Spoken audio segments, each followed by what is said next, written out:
Is there any place you would rather be than a Trump rally on about a 10-degree evening? 10 degrees. Hundreds of Trump fans were stranded in freezing weather after his Omaha rally. It's cold out here, but that's okay. According to theweek.com, as a result of poor logistics, hundreds of people were stranded last night. Quote, the event itself seemed poorly planned from the beginning, Paige Godin reports at Iowa Starting Line.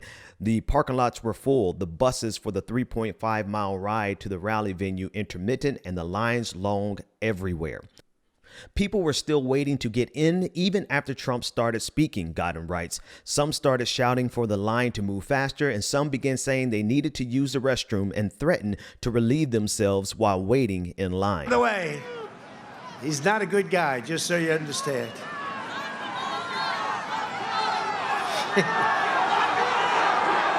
Fox News correspondent Jeff Paul stated on Twitter, thousands of people left out in the cold and stranded in Omaha, Nebraska after a Trump rally. I am told the shuttles aren't operating and there aren't enough buses. Police didn't seem to know what to do. Some walked. I saw at least one woman getting medical attention. He continued, the above video and this one were taking around 10:15 p.m. The Trump rally ended around 8:45 p.m. Some just gave up and walked from the airfield back to wherever they parked. It was about 32 degrees at the time.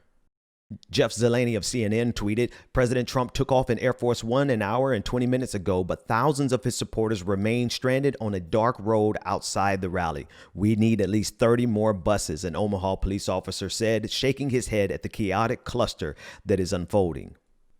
Omaha Scanner on Twitter, a local agency said one officer advising 8 to 9 elderly people who are struggling. Separate officer advising they have located an elderly party who is frozen cold, unable to move with an altered mental status. Is there any place you would rather be than a Trump rally on about a 10-degree evening? 10 degrees. Now, the particular district that Donald Trump was in last night is a deeply red district that has one electoral vote. It will be interesting to see how this affects his turnout next week. You notice the fake news now, right? All they talk about is COVID, COVID, COVID, COVID, COVID, and we've made such progress. It's incredible. Excuse me, I'm here. I'm here.